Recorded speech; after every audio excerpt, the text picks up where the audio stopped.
وكفى وسلام على عباده الذين اصطفى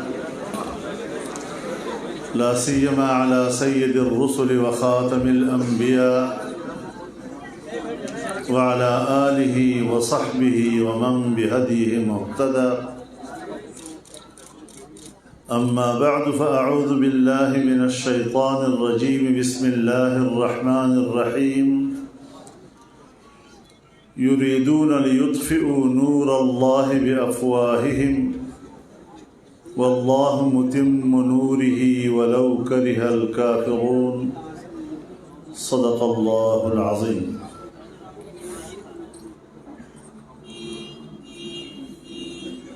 حضرات علماء کرام،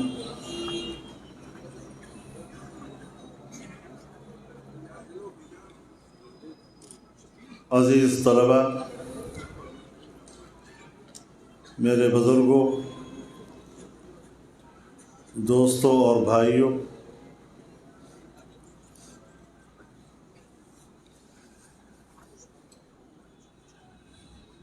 جامعہ قاسم العلوم ملتان کے ختم بخاری کی یہ تقریب ہے۔ فضلاء کرام کو دستار فضیلت دی جا رہی ہے۔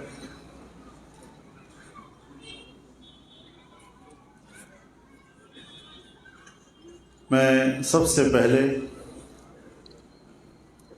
فضلاء کرام کو تحصیل علم کی تکمیل پر مبارکباد پیش کرتا ہوں۔ اللہ تعالی آپ کی یہ زندگی جو تحصیل علم میں گزری اسے قبول فرمائے اور آنے والے مستقبل میں اس علم کی خدمت کرنے کی آپ کو توفیق عطا فرمائے۔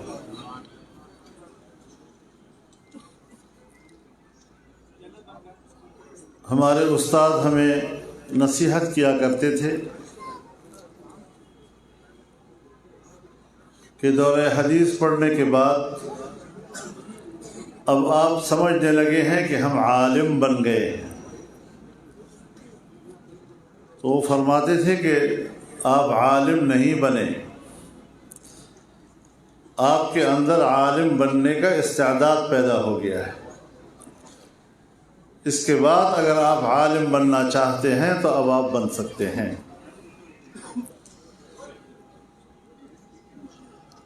اب ظاہر ہے کہ آپ کے سامنے میدان ہے، مدارس کا میدان، درس و تدریس کا میدان، مدارس سے باہر آپ کی عملی زندگی، جمعیت علماء کے پلیٹ فارم پر جد و جہد کا میدان ہے۔ اور جب ہماری سیاست شرعیہ ہے تو وہ دینی علم کی پختگی کے بغیر اس کا حق ادا نہیں کیا جا سکتا۔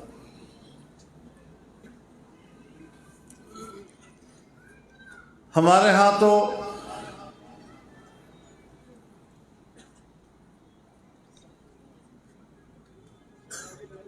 سیاست کو جس طرح متعارف کرایا گیا ہے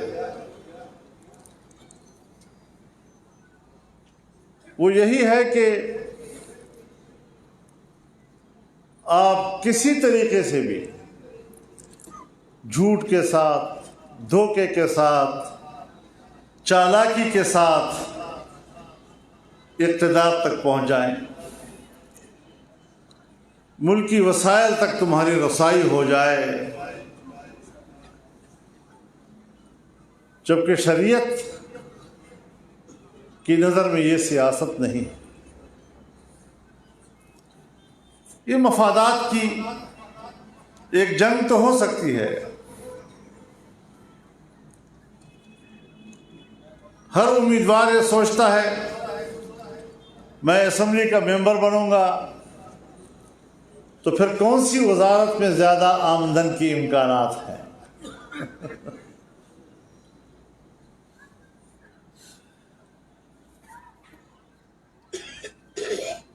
لیکن شریعت کے نظر میں سیاست کی جس تعریف پر جمہور علماء کا اتفاق ہے، القیام بالشیء بما یصلح، کسی چیز کا اس طرح وجود پذیر ہونا کہ وہ اصلاح کا سبب بنے، یعنی ایسا تدبیر و انتظام کہ جس سے آپ عام آدمی کے حقوق اس کو مہیا کر سکیں، جو عام آدمی کی ضرورتیں ہیں وہ کس طرح آپ پورے کریں گے، ان کے لیے وسائل بنانا عوام کی ضرورتوں کے مطابق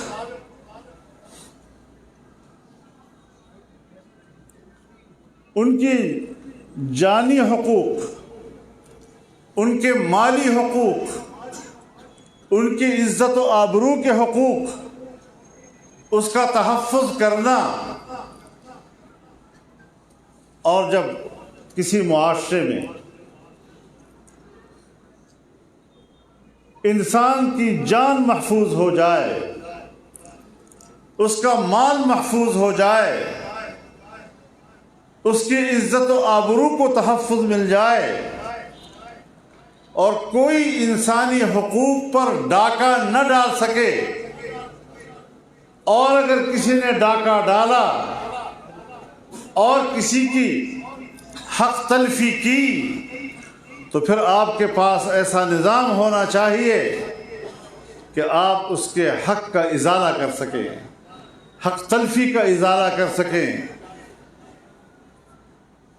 اس کو کہتے ہیں امن، جو مملکتی زندگی میں قرآن کریم کی تعلیمات کے مطابق اور جناب رسول اللہ صلی اللہ علیہ وسلم کی تعلیمات کے مطابق امن جو معاشرے کی ضرورت ہے اور اللہ کی طرف سے ایک نعمت ہے، اگر ہم اللہ کی نعمتوں کی ناشکری نہیں کریں گے تو پھر امن بھی ہوگا اور اطمینان بھی ہوگا.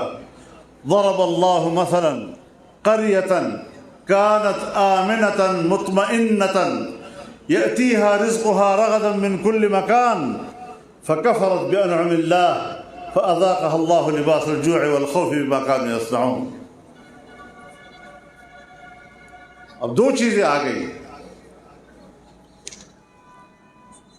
ایسی آبادی کا تذکرہ کیا ہے اور مثال دی ہے کہ جہاں امن بھی تھا، اطمینان بھی تھا، پرسکون زندگی لوگ گزار رہے تھے،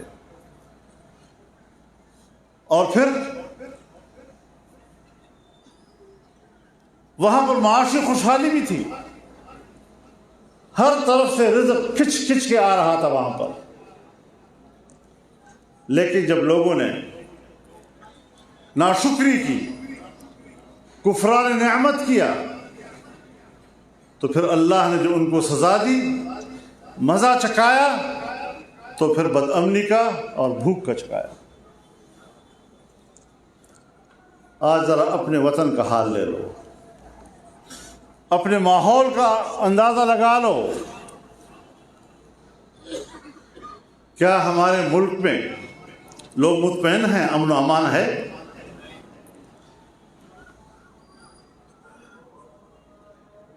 کیا آپ کے ملک میں لوگ مطمئن ہیں، ان کے لیے روزگار ہے؟ اگر امن بھی نہیں، اور جب امن نہیں ہے تو آپ معیشت کو بھی ٹھیک نہیں کر سکتے. آج ہماری معیشت گر چکی ہے. اور باقاعدہ منصوبے کے ساتھ ہماری معیشت کو گرایا گیا. اور گزشتہ جو 3.5 سال فتنے کے گزرے ہیں، ہماری سالانہ جو شرح نمو ہے، ملک کی ترقی کی جو شرح ہے سالانہ، وہ منفی میں چلا گیا تھا، نقصان میں چلا گیا تھا. تو پھر ملک تو ڈوبے گا.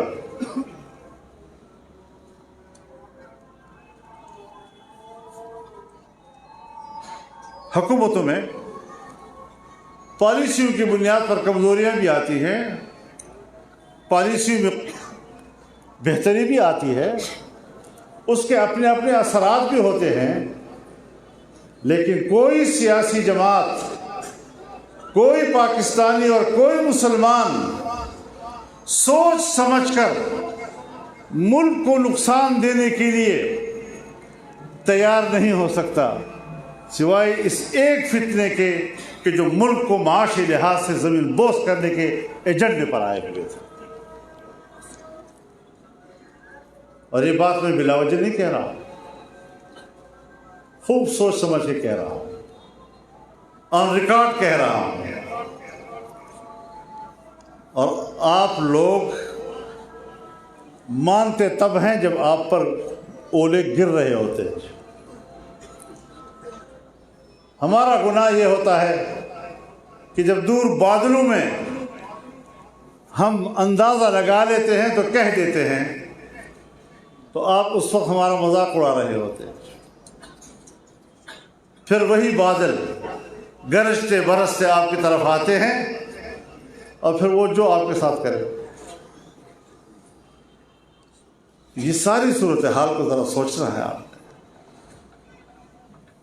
کہ آج نہ امن ہے اور نہ ہماری معیشت ہے.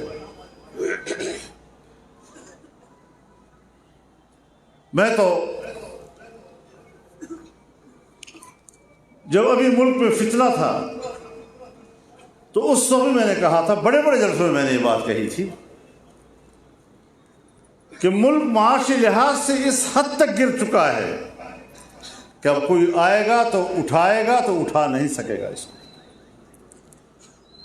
ہمارے کچھ سیاسی رہنما اسٹیج پہ کھڑے ہو کر بڑے دعوے کرتے تھے، اگر ہم آئے 6 مہینے کے اندر ہم ملک کی معیشت کو ٹھیک کر دیں گے.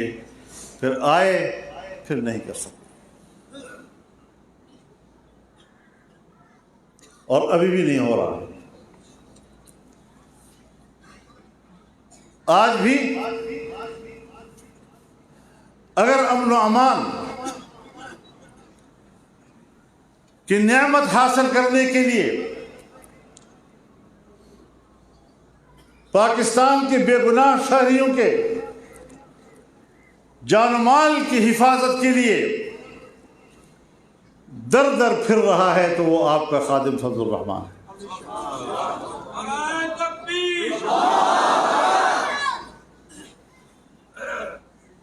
ملک کے اندر کے حالات آپ نے دیکھے، اور گزشتہ 1 سال سے افغانستان کے ساتھ جو حالات بنے ہمارے، ہر طرف جذبات کی باتیں ہوتی تھی، جذبات میں فیصلے کیے جاتے تھے. امارت اسلامیہ کے قیام کے تو 2 سال ہو گئے، اور آپ یہ بھی جانتے ہیں کہ دنیا میں واحد جمعیت علماء اسلام ہے، ایک ایسی تنظیم، ایک ایسی جماعت کہ جس نے جماعتی طور پر، رسمی طور پر امارت اسلامیہ کی حمایت کی تھی.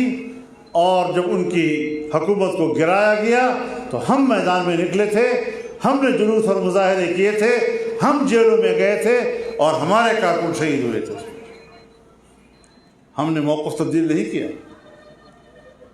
دنیا نے کہا یہ تو دہشت گردوں کے ساتھی ہیں، جاؤ، تم کون ہوتے دہشت گرد کہنے والے؟ دہشت گرد تم خود کیوں نہیں ہو؟ دہشت گرد آج اسرائیل کیوں نہیں ہے؟ حماس سے لڑو نا. لیکن حماس سے لڑ نہیں سکتے، اور شہری آبادیوں پر بمباریاں کر رہے ہیں، اور 115 دنوں میں آج تک 25,000 فلسطینی شہید کر دیے گئے بے گناہ، جس میں 70% بچے اور خواتین ہیں۔ اتنے تھوڑے عرصے میں یہ نسل کشی نہیں ہے، یہ جنگی جرم نہیں ہے۔ امریکہ کو یہ احساس نہیں کہ میں پوری دنیا کو اجازت دے رہا ہوں کہ جب چاہے کوئی کسی ملک پر چڑھ دوڑے اور ان کی عام آبادی کو تہ تہ کر دے۔ کیا میسج دنیا کو دے رہے ہیں؟ ہمارے پاس آتے ہیں کہ افغانستان میں ہمیں بڑی فکر ہے انسانی حقوق کی، تو اس وقت ان کو انسانی حق کیوں نظر نہیں آیا؟ جب افغانستان کے مختلف شہروں کے عقوبت خانوں میں اور گوانٹانامو بے میں آج بھی ان کے در و دیوار ان کے خون کے دھبے ان کے مظالم کی گواہی دے رہے ہیں۔ ابو غریب جیل میں اور بگرام میں زندہ لوگوں پر کتے چھوڑے گئے،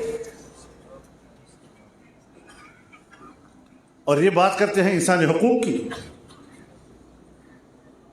25,000 عام شہری بچے فلسطین کے شہید ہو چکے ہیں، تب بھی امریکہ اور مغربی دنیا انسانی حقوق کی بات کرتا ہے۔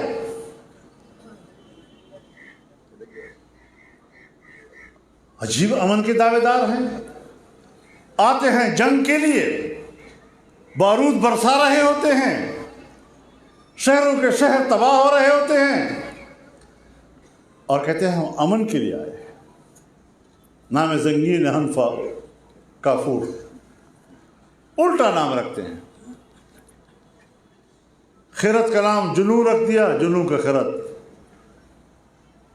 جو چاہے آپ کا حسن کا رشم ساز کرے۔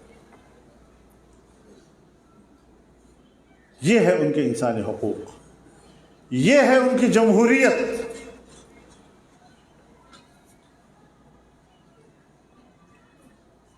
اور پھر کہتے ہیں کہ ہم انسانی حقوق کا تحفظ چاہتے ہیں۔ ان کی نظر میں تو حماس بھی دہشت گرد تنظیم ہے۔ کوئی اس کے قریب جاتا ہے، او یہ تو دہشت گرد کے پاس چلا گیا۔ ساری دنیا سہمی ہوئی تھی کہ ان حالات میں جبکہ جنگ چھڑ چکی ہے، فلسطینیوں کی اور صہیونیوں کی، اور امریکی وزیر خارجہ جس دھڑلے کے ساتھ تل ابیب آتا ہے اور کہتا ہے کہ میں ایک امریکی وزیر خارجہ کی حیثیت سے نہیں، میں ایک یہودی کی حیثیت سے آیا ہوں، تو پھر یہ جرأت اللہ نے ہمیں عطا کی۔ میں ترکی کے سفر پہ جانا تھا، میں نے منسوخ کر دیا۔ میں سیدھا قطر گیا اور ان کی قیادت سے ملا اور ان پر واضح کیا کہ میں ایک مسلمان مجاہد کی حیثیت سے آپ کے پاس آیا ہوں اور آپ کو سپورٹ کر رہا ہوں۔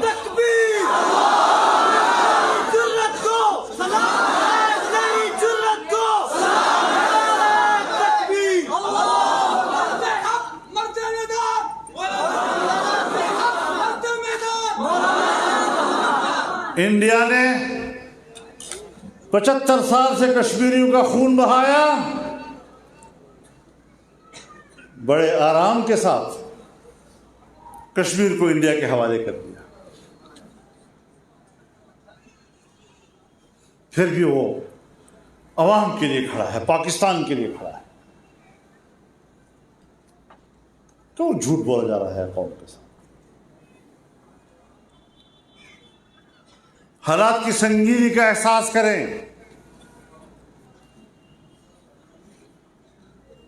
جس ماحول میں ہم رہ رہے ہیں، یہاں پر بھی کہتے ہیں ہم آزادی چاہتے ہیں۔ وہ غلامی پھر کس چیز کا نام ہے جب اس کا نام آزادی ہے؟ تو غلام ابن غلام ابن غلام ابن غلام ہمیں آزادی سکھائے گا۔ جن کی تاریخ 300 سال تک فرنگی کے خلاف آزادی کی جنگ میں گزری، وہ ہمیں آزادی سمجھاتے ہیں؟ جاہل کے بچے تاریخ کو کیا جانتے ہو؟ آزادی کو کیا جانتے ہو؟ آزادی کو ہم جانتے ہیں۔ جب اللہ رب العزت نے فرمایا لقد خلقنا الانسان فی کبد، میں نے انسان کو مشقت میں پیدا کیا، اور پھر اسی پر آگے بڑھتے ہوئے اللہ تعالیٰ نے فرمایا فلاقتحم العقبہ وما ادراک ما العقبہ، تو جب تم گھاٹی میں داخل ہوئے اور جانتے ہو گھاٹی کیا ہے، یعنی شریعت کے راستے کو گھاٹی سے تعبیر کیا، مشکل گزرگاہ سے، اور اس مشکل گزرگاہ اور اس گھاٹی کے اندر داخل ہونے کا مقصد کیا ہے، اس کا تقاضا کیا ہے؟ سب سے پہلا تقاضا فک رقبہ، گردن چھڑانا، آزادی کی بات کی، غلامی سے آزادی۔ دوسرا تقاضا اور اطعام فی یوم ذی مسغبہ، بھوک میں کسی بھوکے کو کھانا کھلانا۔ قرآن کا مفہوم ہے اور قرآن بڑی وسعت رکھتا ہے، قرآن کے الفاظ و معانی کائنات پر محیط ہوتے ہیں، تو ایک فرد کی بھوک سے لے کر پوری قوم کی معاشی ضرورتوں کو پورا کرنا، یہ قرآن کی تعلیم ہے۔ پھر پسماندہ طبقے ہیں، جمعیت علماء نے جب بھی بات کی ہے پسماندہ طبقوں کی بات کی ہے، ایسے سیاسی نعرے کے طور پر نہیں، اللہ تعالیٰ کی تعلیمات کی بنیاد پر۔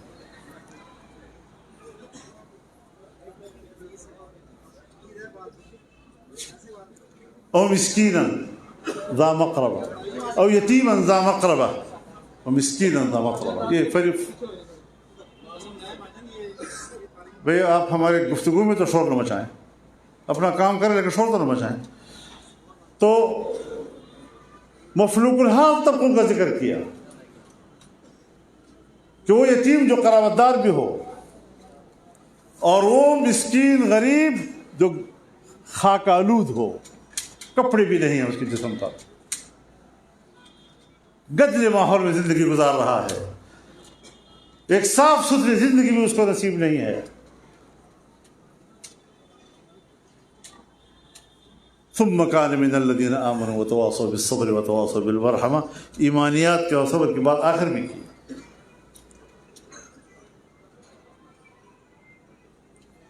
اب جمعیت علماء اگر اس منشور کو اٹھاتی ہے تو یہ آپ کی ان کتابوں کی جو آپ نے آج تک پڑھی ہے ان کا ہی ماخذ ہے۔ کہتے ہیں مدرسے کی کیا ضرورت ہے؟ بھائی مدرسہ آپ کو ملک کا نظام سکھا رہا ہے جس سے آپ محروم ہیں۔ ہم نے تو اپنے بچوں کو اسکولوں سے منع نہیں کیا، ہم نے تو اپنے بچوں کو کالج سے منع نہیں کیا، یونیورسٹی سے منع نہیں کیا، ہم تو یہ دینی اور عصری علوم کی تقسیم کی ہی قائل نہیں ہیں، لیکن آپ ہیں کہ اپنے بچے کو قرآن حدیث اور فقہ کی تعلیم کے لیے مدرسے بھیجنے کو ہاتھ سمجھتے ہیں۔ تعلیم کو تقسیم آپ نے کیا ہے،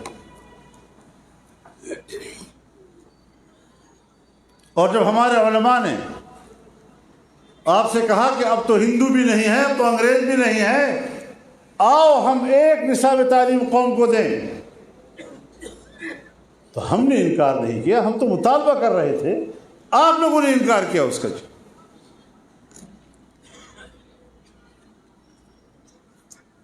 تو ان حالات میں ہر ملک کے اندر چل رہے ہیں، اور جمعیت علماء کی ہمت ہے کہ ناموافق حالات میں بھی ہم کام کرتے ہیں تاکہ پبلک تک ہمارا منشور پہنچے، قرآن و سنت کی روشنی میں پہنچے،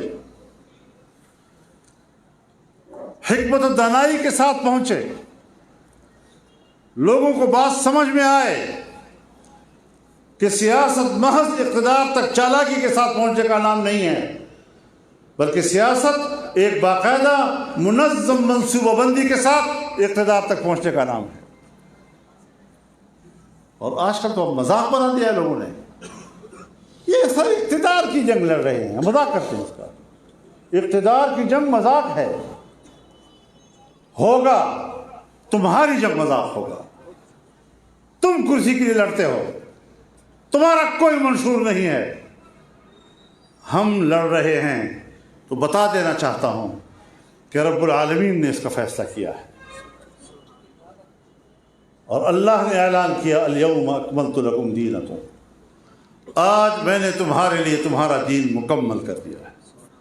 واتممت علیکم نعمتی، اور میں نے اپنی نعمت تم پر تمام کر دی۔ ورضیت لکم الاسلام دینا، اور اسلام کو بطور نظام حیات کے میں نے تمہارے لیے پسند کر دیا ہے۔ اب ایک ہے اکمال دین، دین مکمل ہے باعتبار تعلیمات اور احکامات کے، اور ایک ہے اتمام نعمت، نعمت اس دین اسلام اور کامل دین اسلام کی اس نعمت کا اتمام اس صورت میں ہوگا جب اس کا اقتدار بھی ہوگا۔ فرد کامل اس کا اقتدار ہے، نیچے والے چھوٹے چھوٹے افراد ہیں اس کے، لیکن ہمارے اکابر علماء نے وَأَتْمَمْتُ عَلَيْكُمْ نِعْمَتِي کو تعبیر کیا ہے دین کامل کی اقتدار سے۔ لہذا ہمارے جو دین بیزار قسم کے لوگ، علم کو ادھر ادھر سے سونگھنے والے لوگ، جو علم کے حقائق تک نہیں پہنچ پا رہے، انہوں نے مذاق بنا دیا ہے۔ یہ تو اقتدار کی جنگ لڑ رہے ہیں، یہ تو کرسی کی جنگ لڑ رہے ہیں۔ کرسی کی جنگ آپ کے نزدیک ہوگی، کرسی کی جنگ لڑیں گے تم۔ ہم اسلام کو اقتدار پر پہنچا کر اتمام نعمت کا پیغام پر پہنچانا چاہتے ہیں لوگوں کو۔ اس نظریے کے ساتھ آپ نے الیکشن میں حصہ لے رہے ہیں۔ ہم نے یہ راستہ اختیار کیا ہے، جمہوریت اور پارلیمنٹ یہ تدریجی اصلاحات کا نام ہے، اور جمعیت علماء اس کا حصہ ہے۔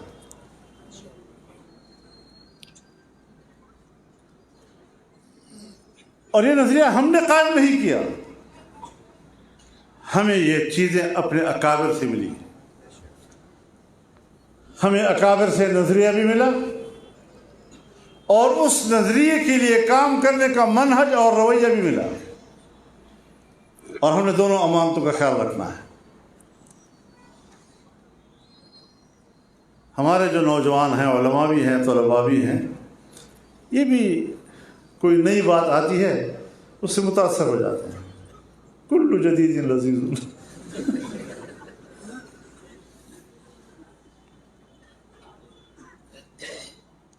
یاد رکھیں ہم مقلدین ہیں،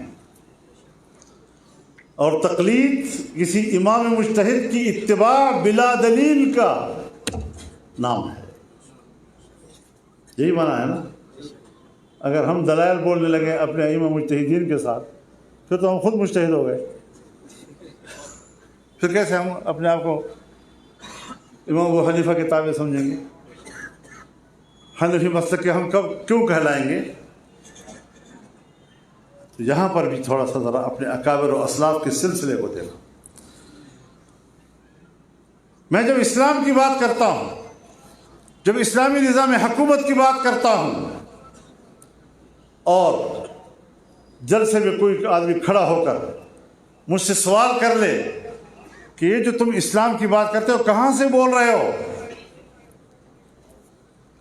تو میں ان کے سامنے سند پیش کرتا ہوں۔ میرے پاس سند ہے اس کی، اپنے استادوں سے لے کر جناب رسول اللہ صلی اللہ علیہ وسلم تک یہ سند جاتی ہے میرا۔ پھر بھی میں دلیلیں کہتا رہا ہوں اس کے لیے۔ ہر زمانے کی تعبیرات تبدیل ہوتی ہیں۔ میرے خیال میں جہاں بھی لفظ جمہوریت آیا ہے، مولانا ابوالکلام آزاد نے اگر کوئی اس کی تعبیر کی ہے تو شورائیت کی تعبیر جمہوریت سے کی. جہاں پر بھی کوئی لفظ شورا آیا ہے وہاں انہوں نے جمہوریت کا لوٹا دیا. تو ہر زمانے کی تعبیرات تبدیل ہوتی ہیں. کسی زمانے میں آپ امام کو خلیفہ بھی کہہ سکتے تھے، پھر زمانہ بدل گیا تو امیر المؤمنین بھی کہہ رہے تھے، تو امیر کا لفظ بھی استعمال ہو رہا تھا، تو امام کا لفظ بھی استعمال ہو رہا تھا. آج کل صدر مملکت کا لفظ استعمال ہوتا ہے، آج کل وزیر اعظم کا لفظ استعمال ہوتا ہے. تو یہ الفاظ متعدد ہیں، الفاظ مختلف ہیں مدلول واحد کے لیے. مدلول ایک ہی ہے، اس کے طریقے مختلف ہیں. اور یہی جہاد ہے آپ کا. ہم نے جہاد کے معنی بھی تبدیل کر دیے، اس کو خاص کر دیا ہے بندوق کے ساتھ. حالانکہ علماء کرام جانتے ہیں جناب رسول اللہ صلی اللہ علیہ وسلم نے واضح طور پر جہاد کا تعین کیا ہے اور فرمایا کہ ہر وہ جد و جہد جو اعلاء کلمت اللہ کے لیے ہو وہ جہاد کہلائے گا، اس کے علاوہ کوئی جہاد نہیں. اب ظاہر ہے کہ جہاد نماز کی طرح نہیں ہے. نماز کا نہ وقت تبدیل ہوتا ہے نہ طریقہ تبدیل ہوتا ہے. روزے کا نہ وقت تبدیل ہوتا ہے نہ طریقہ تبدیل ہوتا ہے. حج کا نہ وقت تبدیل ہوتا ہے نہ طریقہ تبدیل ہوتا ہے. لیکن جنگ اگر درپیش ہو جائے تو ہر جنگ کی اپنی حکمت عملی ہوتی ہے، اپنا طریقہ ہوتا ہے. شہر کے اندر سے لڑنا ہے، باہر سے لڑنا ہے، ہم نے تلوار سے لڑنا ہے، ہم نے زبان سے لڑنا ہے، کس حکمت سے ہم نے لڑنا ہے وہ فیصلہ لوگوں نے کرنا ہوتا ہے، اس وقت کے لوگوں نے کرنا ہوتا ہے. اب ایک اسلامی ملک میں بندوق کی سیاست یہ ہمارے اکابر کا طریقہ نہیں رہا. انہوں نے آئین بنایا، آئین میں واضح کیا کہ حاکمیت اعلیٰ اللہ رب العالمین کی ہوگی. آئین نے واضح کیا کہ اسلام پاکستان کا مملکتی مذہب ہوگا. آئین نے واضح کیا کہ ہر قانون سازی قرآن و سنت کے تابع ہوگی. اور آئین نے واضح کیا کہ قرآن و سنت کے منافی کوئی قانون نہیں بنے گا. اب اسی کو اسلام کہتے ہیں نا. اب عمل نہیں ہے، عمل نہیں، تو ہمیں اس کے اندر جانا چاہیے تاکہ اس کو عملی شکل دے سکے. اب جب ایک شخص مسلمان ہو اور شریعت پہ عمل نہ کرے تو گنہگار کہلائے گا نا، کافر تو نہیں کہلائے گا. اور اگر کوئی شخص کہتا ہے کہ گناہ کا مرتکب کافر ہے تو پھر وہ تو خارجی ہے، وہ تو اہل سنت والجماعت سے اس کا تعلق ہی نہیں ہے. اور پھر ایک مومن کو کافر کہہ دینے سے کیا آدمی خود کافر نہیں ہو جاتا؟ پھر ایک مسلمان کا خون اپنے لیے حلال سمجھ لینا اس سے کافر نہیں ہوتا. اگر ایک شخص شراب پیتا ہے یہ سمجھتے ہوئے کہ میں گناہ کر رہا ہوں، حرام ہے اور میں گناہ کر رہا ہوں، یہ کافر نہیں ہوتا. لیکن اگر وہ شراب پیتا ہے اس خیال سے کہ یہ حلال ہے، یہ حرام کی باتیں ایسے ملاؤں کی باتیں ہیں، اس سے وہ کافر ہو جاتا ہے. زنا کرتا ہے لیکن اس کو پتہ ہے کہ یہ حرام کام ہے جو میں کر رہا ہوں، اس سے کافر نہیں ہوتا. تو بھی اگر راستہ کھلا ہے اس کے لیے. اور اگر ایک شخص کہتا ہے کہ میں جو کچھ کر رہا ہوں وہ میرے لیے جائز ہے، اور ہمارے مغربی دنیا میں جن لوگوں نے اس قسم کی حرکتیں کی ہیں وہ کہتے ہیں ہمارے ملک میں الاؤڈ ہے، حرام نہیں ہے ہمارے ملک میں. تمہارے ملک میں حرام نہیں، شریعت میں تو حرام ہے، اور تم مسلمان ہو کر مانگو. چوری کرتا ہے یہ احساس کے ساتھ کہ میں گناہ کر رہا ہوں، لیکن اگر وہ چوری کرتا ہے اس خیال سے کہ میرے لیے حلال ہے، تو اگر ایک حرام کو آپ اپنے لیے حلال سمجھتے ہیں، آپ نے قتل کیا یہ سمجھتے ہوئے کہ میں نے گناہ کیا ہے، تو شاید آپ کافر نہیں ہیں. اور اگر آپ نے کہا کہ میں نے بالکل میرے لیے جائز ہے، میں جب چاہوں کسی کو قتل کروں، تو خون حلال کرنا اپنے لیے، اور پھر پہلے سے ایک مقدمہ بھی لگا دیتے ہیں. یہ تو چونکہ جمہوریت کی وجہ سے کافر ہو چکے ہیں اس لیے پھر ہمارے لیے باہر ہو جائے. ہیرا بہانا بھی سلیقے سے بناؤ بھائی، کم بختو جاہلو. تمہاری نظر میں حضرت شیخ الہند بھی کافر، تمہاری نظر میں حسین احمد مدنی بھی کافر، تمہاری نظر میں رشید احمد گنگوہی بھی کافر، تمہاری نظر میں مفتی کفایت اللہ بھی کافر، تمہاری نظر میں مفتی محمود بھی کافر، تمہاری نظر میں عبداللہ درخواسی بھی کافر، احمد علی لاہوری بھی کافر. رہا کیا دنیا میں؟ رہا کیا؟ تو جہالت والی باتیں ہمارے نوجوانوں کو نہ سمجھایا کرو.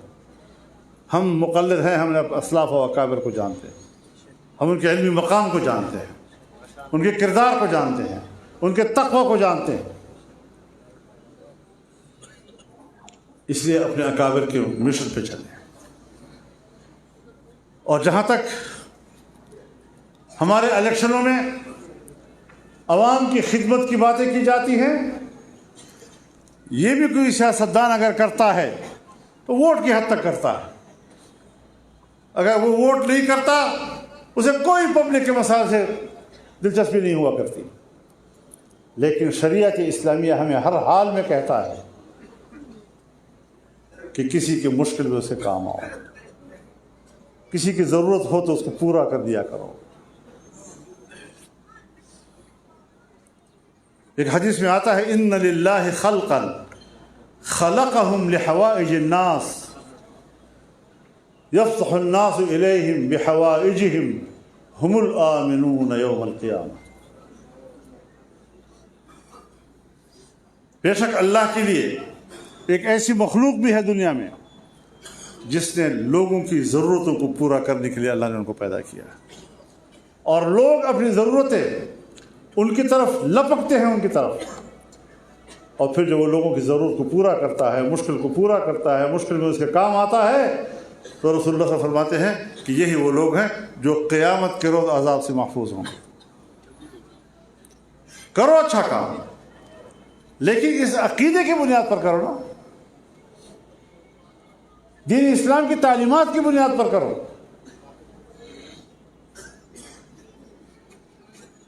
جب ہمارے معاشرے میں ضرورت مند لوگ موجود ہیں، مظلوم موجود ہیں، تھانہ ان پہ ظلم کرتا ہے، وڈیرا ان پہ ظلم کرتا ہے، ووٹ نہیں دیتا تو پھر جائے تھانے میں اور مار کھاتا رہے، ان کی دولت پہ ہاتھ ڈالتا ہے، ان کو بے عزت کرتا ہے، ان کو عزت پہ ہاتھ ڈالتا ہے، تو پھر اس وقت آپ کا میدان شروع ہو جاتا ہے کہ ہم ایسا نہیں کرنے دیں گے آپ کو. ہم پاکستان میں کسی کے نیچے لگ کر سیاست نہیں کر رہے، اور یہ پگڑیاں ہم نے سروں پر اس لیے نہیں رکھی ہوئی کہ یہ گردنیں جھکیں گے کسی کے سامنے.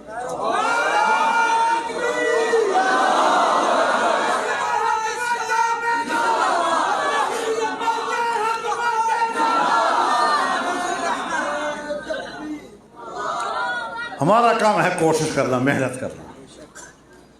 ہمارے نتائج کے بارے میں اللہ ہم سے نہیں پوچھے گا تم نے اسلام ملک میں نافذ کیا یا نہیں کیا، لیکن یہ تو پوچھے گا کہ اسلام کے لیے محنت کی یا نہیں کی، تم نے غریب کو راحت مہیا کر لی یا نہیں کر لی. لیکن غریب کی مشکل میں آپ نے ساتھ دیا یا نہیں دیا، یہ تو پوچھا جائے گا. آپ دیکھ رہے تھے آنکھوں سے، آپ کے اندر استطاعت تھی کہ آپ ان کی خدمت کریں، مدد کریں.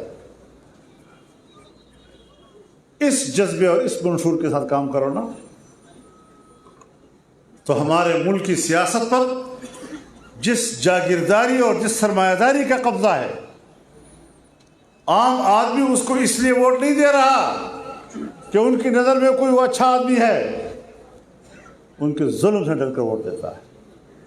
اور علماء نے اور جمعیت علماء کے لوگوں نے ابھی تک لوگوں کو اعتماد نہیں دلایا کہ بھئی آپ مت ڈریں، ہم آپ کے ساتھ کھڑے ہیں. اس کے لیے محنت جاری رکھنی ہے، آگے بڑھنا ہے انشاءاللہ العزیز، اور عام آدمی کو اعتماد ملے کہ ہماری سیاست وہ شرعی سیاست ہے، قرآن و سنت سے اخذ کیا ہوا، اور جمعیت علماء اسلام کے منشور کا ایک ایک دفعہ وہ قرآن و سنت سے لیا گیا ہے. اسلامی نظریاتی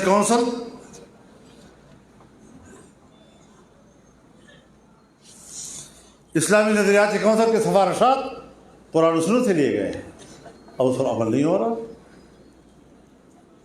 تو میں اس حوالے سے جو مجھے پتہ چلا کہ یہاں 25 تاریخ کو اجتماع ہے اور میں نے یہاں آنے کا ارادہ کر لیا تو دوستوں کو پتہ چل گیا، تو آگے بھی کچھ دوستوں نے پروگرام اب رکھے ہوئے ہیں. اب دعا کریں اللہ تعالیٰ اس کو آسان فرمائے اور اسے مؤثر فرمائے. دھیرے دھیرے چلیں گے انشاءاللہ، کامیابی بھی ملتی رہے گی. ماحول ہم نے بنانے ہیں اور اس ماحول کا ہم نے فائدہ اٹھانا ہے. اور میں ایک بات انتظامیہ سے کہنا چاہتا ہوں کہ جمعیت علماء اسلام کے امیدواروں کو بٹھانے کے لیے دھمکایا جا رہا ہے. خبردار اگر تم نے یہ حرکت کی تو پھر ہم بھی حرکت میں آ جائیں گے، پھر تمہیں کوئی عہدہ اور کوئی کرسی جو ہے تمہیں بچا نہیں سکے گی. نعرہ تکبیر! نعرہ تکبیر! ظالموں کا حساب لے! ظالموں کا احتساب! اور اگر ہماری طاقت کا کسی کو پتہ نہیں ہے تو ذرا فتنے سے جا کر پوچھ لے کہ اس کو کیا حشر کر دیا ہم نے.